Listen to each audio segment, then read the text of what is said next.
믿음의 증거를 지닌 성도란 제목으로 말씀을 나눕니다. 시간이 좀 지났지만 계속해서 열왕기하를 강의해 오는 중에 있습니다. 기억나실지 모르겠지만 앞전에 들었던 말씀은 북이스라엘과 남유다와 에돔 그리고 모압의 메사 왕 간의 전쟁 스토리가 있지 않았습니까? 그래서 북이스라엘의 여호람 왕, 남유다의 여호사밧 왕, 그리고 에돔의 왕, 삼국이 연합이 되어졌고 특별히 모압의 메사 왕이 북이스라엘 안에 속국 개념으로 있었었는데 북이스라엘로부터 독립을 하려고 항거를 했죠. 그래서 이 삼국이 연합을 해서 모압을 징치하기 위해서 전쟁을 일으킨 내용이었습니다. 그래서 모든 전쟁 준비를 다 해서 이제 모압을 치러 올라가는데 그 나아가는 경유하는 여정은 남유다 그리고 에돔의 광야 밑에 남부의 길을 통과해서 모압의 남쪽 지역을 치고 가려고 하는 전략을 세웠죠. 그래서 모든 준비를 다 잘해서 철두철미하게 전쟁 준비를 완벽하게 꾸며서 출정을 했는데 생각지도 못한 변수에 직면했습니다. 그것은 광야 여정 중에 물이 없는 거예요. 물이 없다 보니 모든 군인들이 살아갈 수가 없습니다. 그래서 생명과도 같은 그 광야에서 물이 없는 그 사실 때문에 이제 우리가 죽었다. 푸념을 하고 하나님께 원망 불평을 쏟아냈던 여호람 왕이 있었습니다. 반면에 남유다의 여호사밧 왕은 하나님의 사람이 있느냐, 하나님께 물어볼 만한 사람이 있느냐 수소문에 있을 때 엘리사 선지자가 있지 않았습니까? 그래서 북이스라엘 사람 엘리사가 지척에 있어서 그 엘리사에게 도움을 구하러 갔습니다. 그로부터 엘리사를 통해 듣게 되어지는 하나님의 말씀이 두 가지가 있었어요. 첫 번째는 검은고를 켜라. 두 번째는 개울을 많이 파라. 이 두 가지 말씀을 전했습니다. 여러분, 물이 없어서 지금 모든 삼국 연합 군인들이 죽게 생겼는데 갑작스럽게 하나님의 사람이 들려주는 그 문제에 대한 해답이 물 문제를 어떻게 해결할 것을 말하는 것이 아니고 검은고를 먼저 켜라는 거예요. 그 말의 의미는 하나님 앞에 예배드리라는 겁니다. 하나님 앞에 찬양을 먼저 올려드리라는 거예요. 두 번째는 비도 오지 않고 그 광야 땅에 땅을 열심히 파면 물이 솟아나는 그런 지대도 아닌데 개울을 많이 파라는 거예요. 그래서 하나님에 대해서 모르는 사람, 하나님이 하시는 그 일에 대해서 전혀 감각이 없는 사람은 엘리사가 제시하는 이 두 가지 하나님의 말씀을 그대로 수납하기가 상당히 쉽지 않습니다. 그런데 여호사밧 왕과 이 삼국의 세 왕이 엘리사의 그 말을 어떻게 해요? 그대로 순종을 합니다. 뿐만 아니라 엘리사는 안 읽었지만 17절, 18절에 이런 말씀도 겸하여 줍니다. 17절에 보니까 여호와께서 이러시기를 너희가 바람도 보지 못하고 비도 보지 못하되 이 골짜기에 물이 가득하여 너희와 너희 가축과 짐승이 마시리라 하셨나이다. 이것은 여호와께서 보시기에 작은 일이라. 여호와께서 모압 사람도 당신의 손에 넘기시리니 그랬습니다. 그 하나님의 이해하기 힘든 검은고를 켜고 개울을 많이 파는 이 두 가지 하나님 주시는 말씀을 순종하게 되어지면 그 개울에 많은 물이 있어서 모든 군수 물품을 운반하는 모든 가축들이 죽지 않고 다 살 거라는 거죠. 모든 군인들이 죽지 않을 거라는 겁니다. 뿐만 아니라 여기에 대해서 모압을 그들 손에 붙여서 승리하게 할 것이다 라고 하는 그런 굿뉴스까지 엘리사를 통해서 듣게 되죠. 그래서 엘리사가 전한 그 말씀을 그대로 순종한 결과가 무엇으로 드러났느냐면 20절에 보면 이렇게 기록하죠. 아침 소재 드릴 때쯤에 물이 에돔 쪽에서 흘러와서 그 땅에 가득했다 그렇게 기록하고 있습니다. 여러분, 애초에 이 세 왕은 모압을 징치하기 위해서 출정을 했을 때 다른 것은 다 준비되어져서 이제는 하나님 앞에 기도하지 않아도 제사 드리지 않아도 넉넉히 모든 이 전쟁에서 승리할 수 있는 자신감이 충만했단 말이죠. 그런데 생각에도 없었던 변수, 물이 없다는 그 사실을 앞에 두고 이들은 이제 죽게 되었다. 가슴을 치면서 원망 불평을 쏟아냈던 그들이 엘리사에게 나와서 구한 것은 물 문제에 대해서 해답을 달라. 그렇게 부탁을 했었는데 하나님은 엘리사 선지자를 통해서 그들이 원했던 그 물 문제도 해결해 줄 뿐만 아니라 거기에 더해서 모압을 이스라엘에 붙여주겠다라고 하는 말씀까지 주시는 것을 보게 됩니다.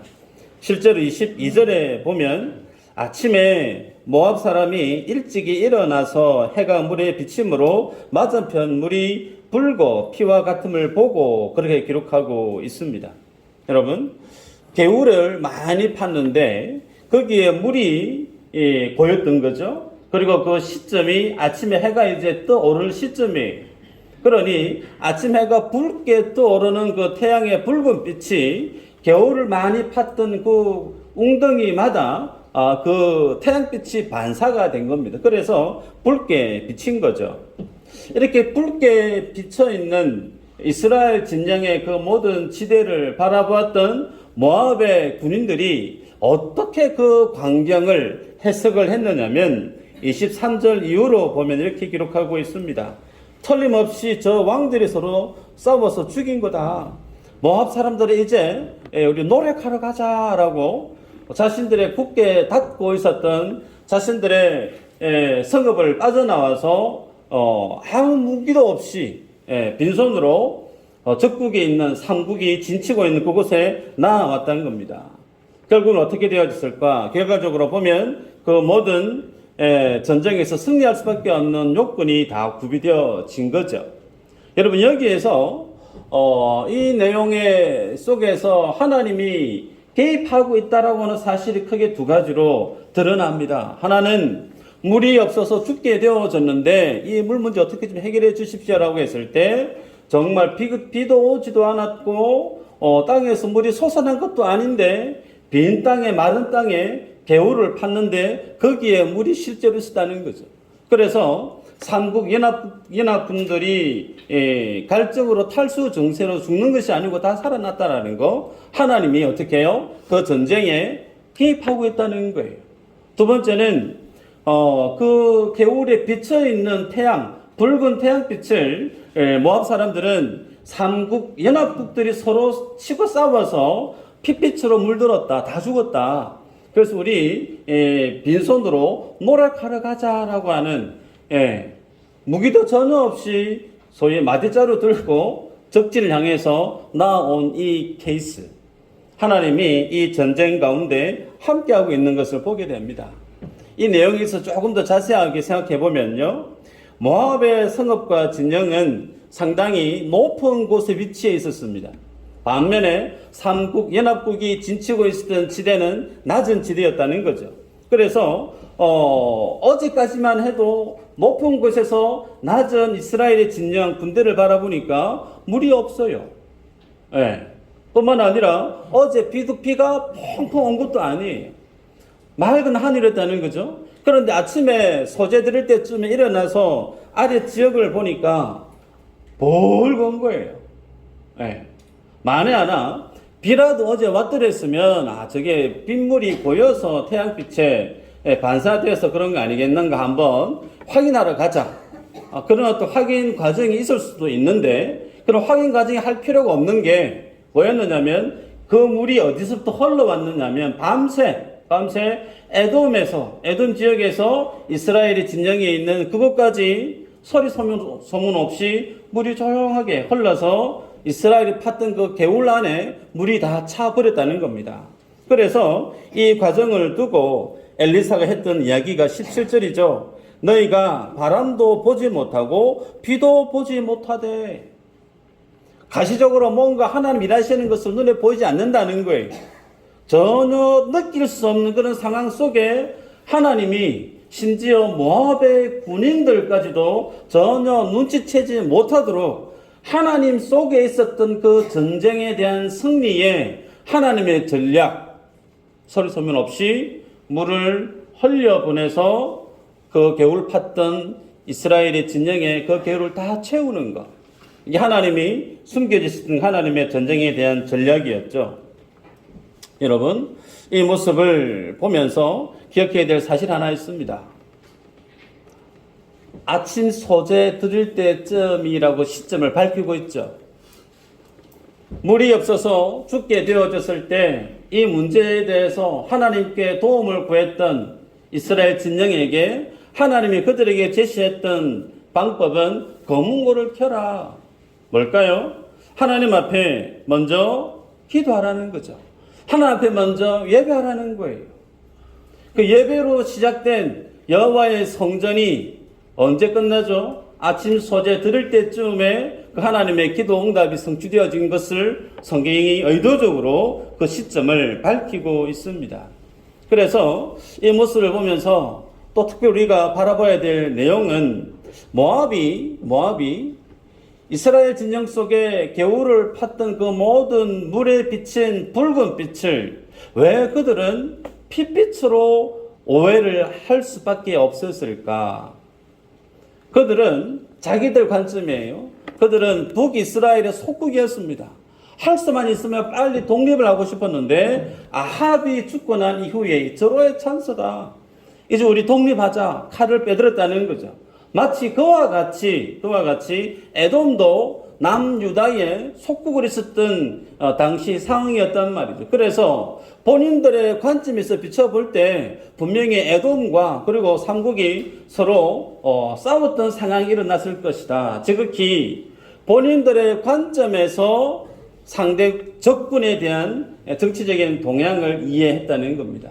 여러분 여기에 하나님이 개입하고 있는 하나님 일하시고 있는 모습을 드러내고 있죠. 전쟁에서 절대적으로 해서는 안 될 그런 가장 치명적인 실수를 모압이 하게 되어진 것. 사람이 하는 일이 아니죠. 하나님이 그런 생각을 갖게끔 비도 오지 않았는데 밤 사이에 그 물이 조용히 흘러서 적진의 개울을 붉게 만든 이 하나님의 일하심의 모습. 그 시작 기점이 어디에서부터 시작되었다고요? 검문고를 켜고 하나님 앞에 기도했던 예배했던 순간에서부터 하나님의 일하심은 보이지 않는 느껴지지 않는 그 조용한 밤 시간 속에 모든 이스라엘 진영의 군인들은 발 뻗고 어쩌면 잠을 잤을 그 시간에 우리의 여호와 하나님은 이스라엘을 위해서 일하시고 있었다는 사실이죠. 이 내용을 통해서 성경이 오늘 우리에게 주는 두 가지 교훈이 있습니다. 하나는 말씀의 신실함을 경험하는 자가 되라는 거죠.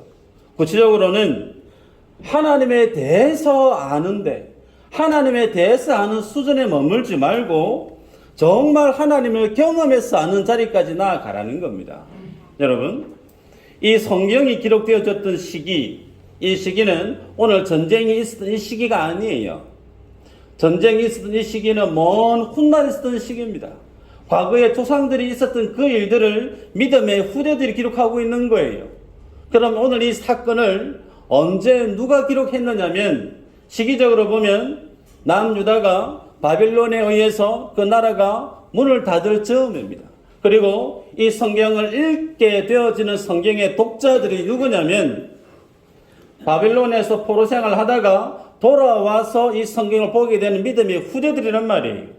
그래서 이들이 오늘 이 본문에 펼쳐지는 이 내용을 보면서 그들의 관점에서 오늘 이 본문의 내용을 어떻게 이해하고 받아들여졌을까 상당히 의미심장한 질문을 가질 법합니다. 여러분, 서두에도 말씀을 드렸지만 여호사밧과 여호람과 에돔 한 나라도 아니고 삼국 연합국이 자그마한 모압 메사라고 하는 그 나라를 정복하는 것은 이것은 너무나 쉬운 일이었어요. 그리고 정말 무방비로 있었던 아무도 생각지도 못했던 가장 밑에서 경유해서 먼 길로 돌아가는 그 일은 전쟁에 있어서도 상당히 생각하기 쉽지 않은 그런 병법 중에 하나입니다.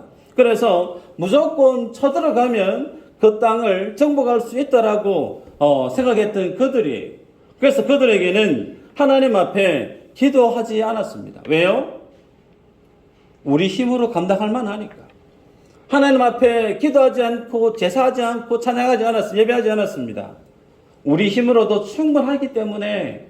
그런데 아니나 다를까 생각이 없었던 물 부족 현상 때문에 그들이 모든 전쟁에 준비했던 것이 수포로 돌아갈 위기에 처했을 때 비로소 그들은 하나님 앞에 나아가서 도움을 구하지 않았습니까? 그래서 하나님 주시는 메시지, 검은고를 켜고 개울을 파라 했던 이 메시지, 그 속에 하나님이 일하심을 이스라엘 백성들이 똑똑히 경험했던 오늘 이 본문의 사건입니다. 그러게 여러분, 이 사건을 통해서 주님은 오늘 우리가 예배할 때 주의 입으로 나왔던 그 모든 말씀들이 얼마만큼 신실한가, 여기에 대해서 주님이 우리에게 도전합니다. 19절을 보면요, 당신들이 모든 견고한 성읍과 모든 아름다운 성읍을 치고 모든 좋은 나무를 베고 모든 샘을 메우고 돌로 모든 좋은 밭을 헐리이다 하더니, 이게 소위 무슨 말씀이냐면 모압 경내에 삼국 연합국이 쳐들어가서 그 모든 눈에 보이는 좋은 밭을 쑥대밭으로 만든다는 거예요. 돌로 그냥 다 채워버린다는 겁니다. 여기서 아주 더 나아가서 보면 24절, 25절에 보면 모든 물이 올라오는 우물도 다 돌로 메워버립니다.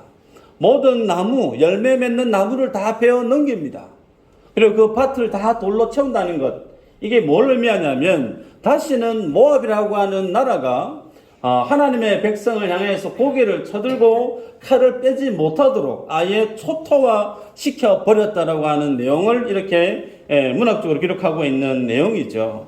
여러분, 엘리사가 이전에 어제 했던 그 말이 그대로 그 다음날 이스라엘 눈앞에서 현실로 이루어지는 것을 성경이 보여주고 있습니다. 여러분, 그렇듯이 하나님의 말씀은 늘 신실하다는 사실을 믿으시기를 축복합니다. 여러분, 하나님의 말씀은 신실해요. 정말 순종하기 힘든데 왜 해야 되지? 물이 없어서 왔는데 갑자기 검은고는 왜 키라고 하고, 비가 오지도 않고 땅 판다고 해서 물이 밑에서 올라오는 것도 아닌데 왜 땅을 파야 되지? 우리의 가지고 있는 지혜와 경험과 상식으로는 도무지 하나님의 그 말씀이 이해가 되지 않을 때가 있습니다. 그럼에도 불구하고 하나님의 신실하심을 아는 자는 뭐 한다는 거예요? 그 말씀에 순종합니다.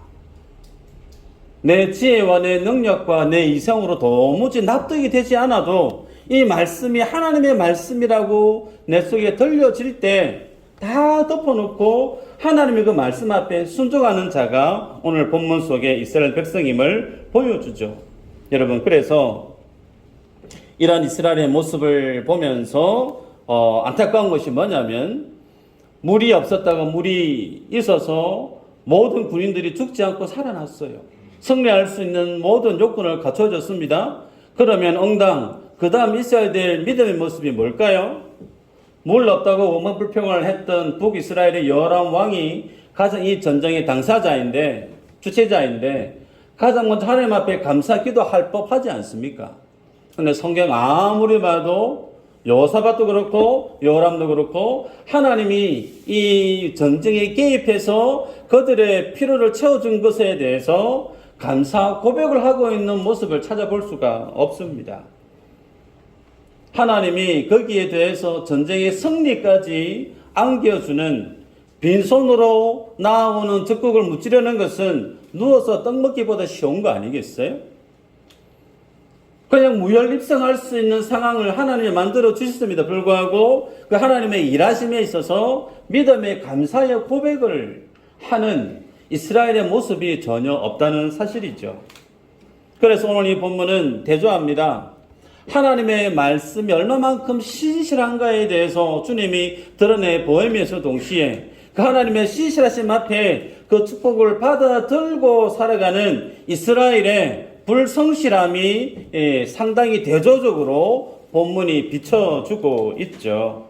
여러분, 조상들이 하나님 앞에 신실하지 못했던, 성실하지 못했던 그 결과가 이스라엘 백성들, 지금 후대들이 오늘 이 본문을 읽고 있습니다.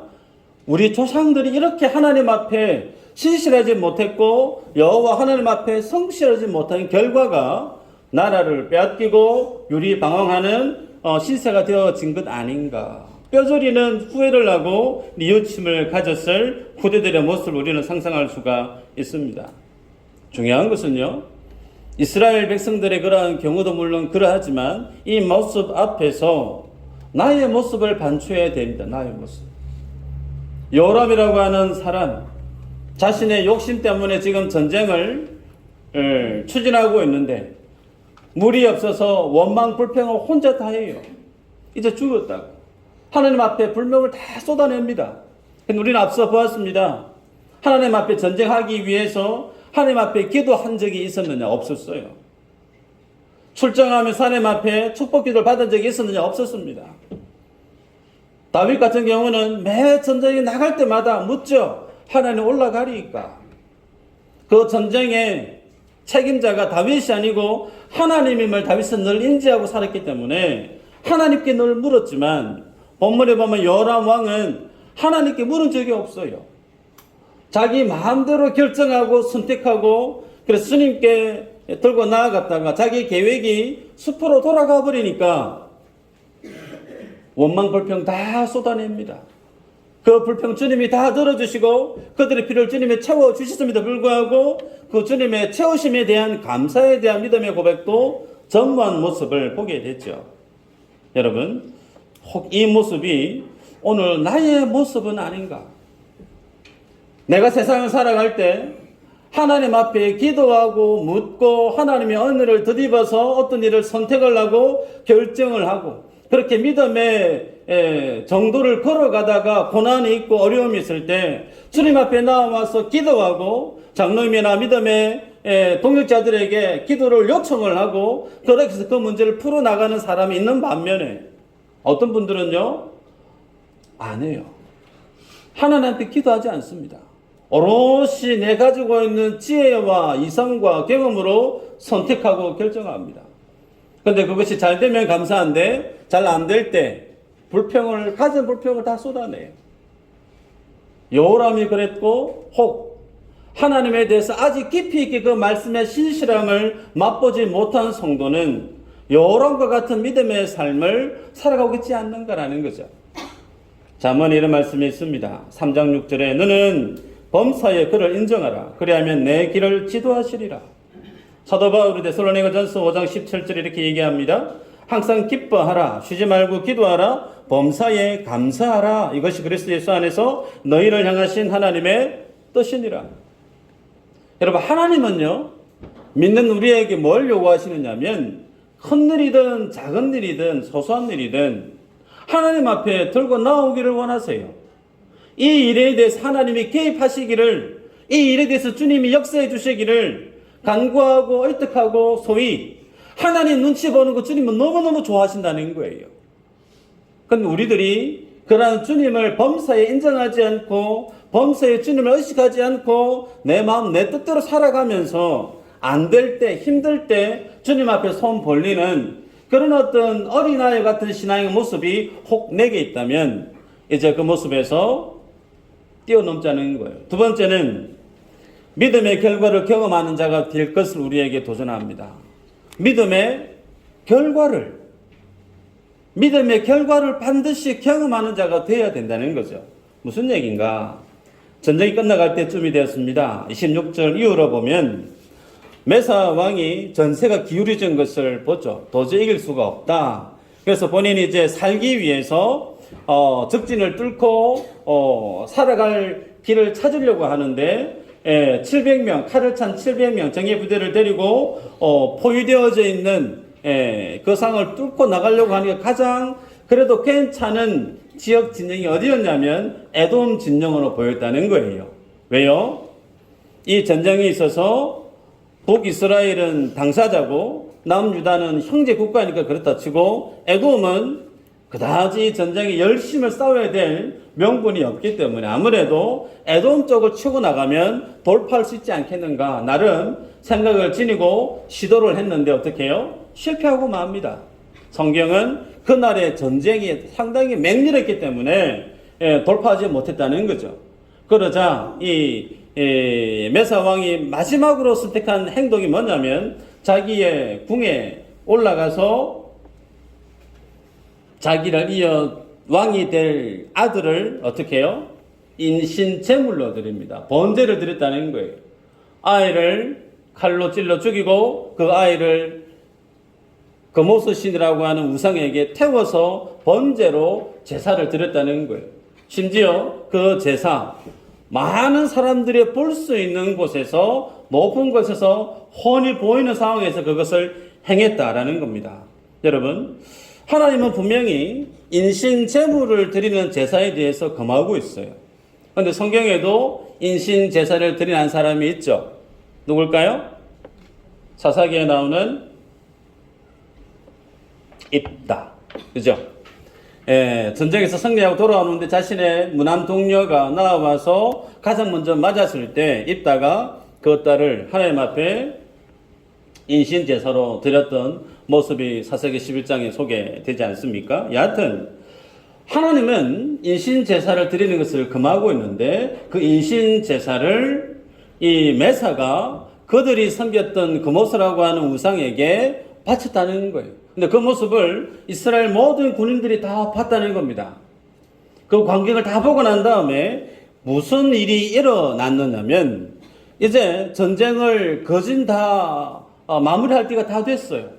이제 남아있는 인원이 얼마 안 됩니다. 적국. 이제 메사만 정리하면 모든 전쟁을 끝마무리를 지을 수 있는 상황이 되었는데 그 마지막 때쯤에 이스라엘 백성들 눈앞에 메사 왕이 자기 아들을 찔러 죽이고 번제로 올려드리는 광경을 보고 난 다음에 우리가 그때 본문의 마지막에 보면 모든 삼국 연합국의 군인들이 각기 자기 나라로 돌아가 버렸다 그렇게 기록하고 있어요. 결과적으로 이 전쟁은 이스라엘이 이긴 전쟁이 아닙니다. 여기서 궁금한 게 있어요. 그럼 왜 돌아갔을까라는 거죠. 다 포위하고 이제 700명 남지 않았는데 700명 꼭 좀 밀어버리면 끝납니다. 예. 그렇게 먼 길을 돌아와서 이제 승리가 이제 코앞인데 자기의 아들을 번지로 드리는 그 사건을 보고 손에 잡았던 그 모든 무기를 버려두고 각기 자기 고향으로 집으로 돌아가 버렸다. 도대체 이 사건이 주고 있는 의미가 뭘까요? 성경에는 기록하고 있습니다. 맨 마지막 절 27절 하반절에 보면 이스라엘에게 크게 경노함이 임함에 그랬습니다. 경노함이 임함에. 좀 어려운 표현이에요.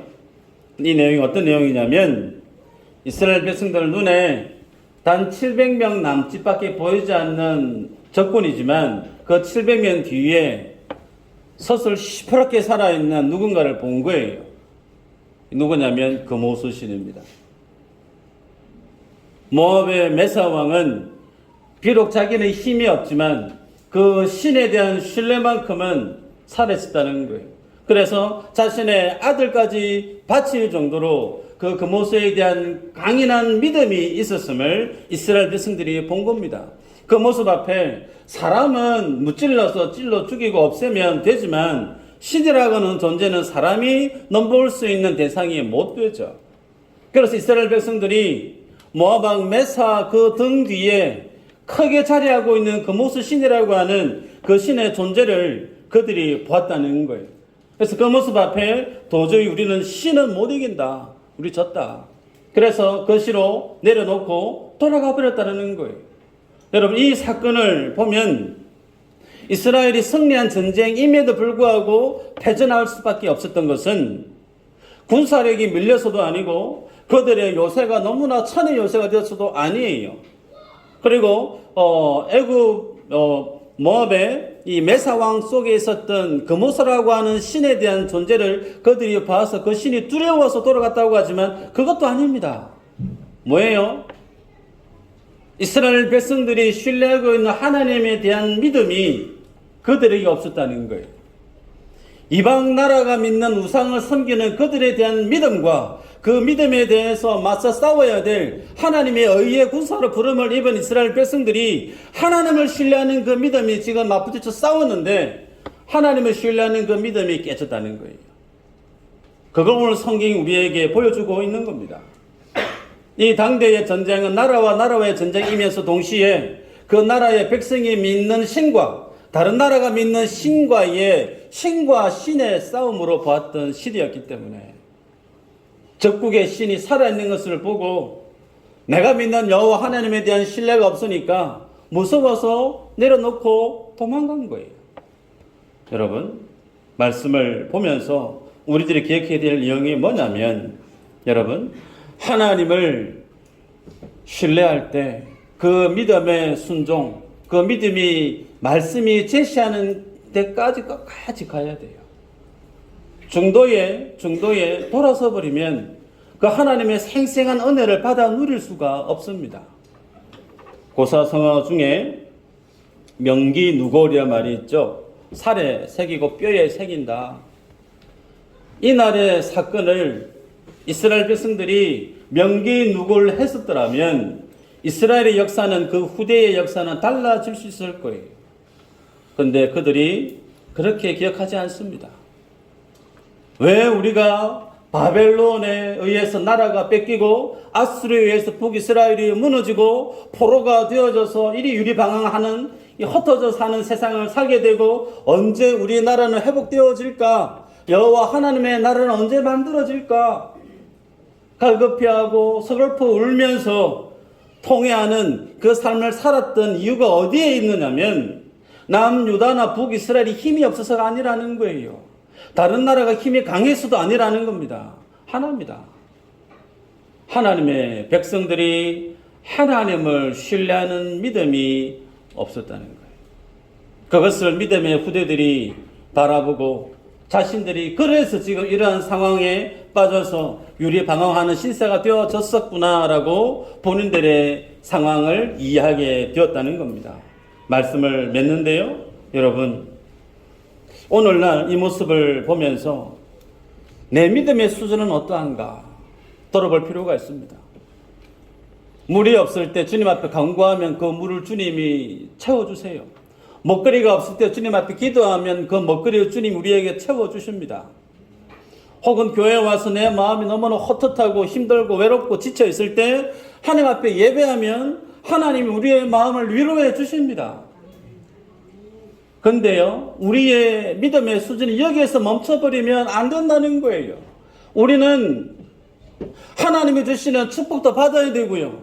하나님 주시는 위로도 받아야 되지만 여기에서 만족할 수가 없어요. 우리는 하나님이 주시는 것으로 만족하지 않고 하나님으로 만족할 수 있는 자리까지 나아가야 되는 게 주님 우리에게 원하시는 믿음의 요구사항이라는 겁니다.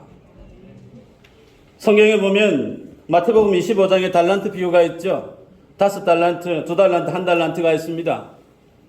주님이 달란트를 맡깁니다. 그리고 돌아와서 계산을 하죠.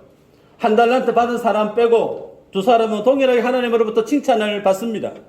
이 달란트 비유를 주님이 왜 말씀하시느냐면 천국에 대한 비유의 말씀을 주셨죠.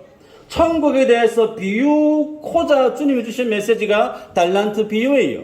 그러면 이 2사람이 받았던 칭찬이 뭔가 보면 이렇게 기록되어져 있습니다. 25장 21절에 그 주인이 이르되 잘하였다. 착하고 충성된 종아, 네가 적은 일에 충성하였음에 내가 많은 것을 내게 맡기리니 내 주인의 즐거움에 참여할지어다. 여러분, 여기에서 주인이 종들에게 달란트를 맡긴 일이 왜 맡겼느냐? 적은 일에 충성해서 많은 것을 남기고 많은 것을 남긴 사람이 더 많은 것을 주시기 위해서 주님이 달란트를 맡겼느냐? 그거 아니에요. 이 말씀의 포커스는 얼마나 많은 것을 남겨가지고 얼마나 많은 것을 칭찬을 들었다, 그게 아닙니다. 마지막에 있어요. 마지막에 뭐죠? 읽었던 말씀에 보면 내 주인의 즐거움에 참여할지어다. 종의 신분으로 사는 인생을 주님은 만족하지 않는다는 거예요. 너는 종으로서 만족하지 말고 주인으로서 먹고 있는 이 식탁에 와서 주인과 마주 보면서 얼굴을 대하고 식사를 하고 주인과 바른 인격적인 관계를 맺고 더는 너는 종으로서의 삶을 살지 않고 나와 식탁을 대하고 나와 바른 관계를 맺고 살아가는 정상적인 믿음의 위치에서 그 주인이 누리는 즐거움을 네가 좀 누렸으면 좋겠다 그겁니다. 주님 우리에게 요구하시는 게 그거란 말이에요. 그 하나님의 천국을 누릴 수 있기를 원해서 주님 우리에게 말씀을 주시고 은혜를 주시고 때로 우리의 필요한 것들 주님이 주시는데 우리들은 그 주님이 주시는 것으로만 만족하면 안 된다는 거예요. 거기를 뛰어넘어야 돼요. 주님이 주시는 돈도 필요해요. 주님이 주시는 건강도 필요해요. 다 필요하죠. 그런데 그것으로 기뻐하고 즐거워하는 것을 뛰어넘어서 하나님으로 기뻐하는 자리까지 우리의 믿음이 나아가야 된다는 겁니다. 5월입니다. 5월. 가정이 회복되어져야 되고 내 인생이 더없이 행복해야 되고 내 일하는 그 모든 삶의 현장이 그 하나님의 은혜를 누리는 축복의 환경이 되어지기를 정말 소원하는데 그러기 위해서 주님 주시는 메시지입니다. 하나님의 말씀의 그 신실함을 경험한 자가 되어야 될 뿐만 아니라 그 믿음의 순종의 결과까지 끝까지 그 말씀 앞에 서는 자만이 이 하나님의 영원한 그 믿음의 부요함을 내 삶으로 채워갈 수가 있다는 거죠. 이 은혜를 누리는 우리 모두 여러분들 되시기를 주 이름으로 축복합니다. 기도합니다.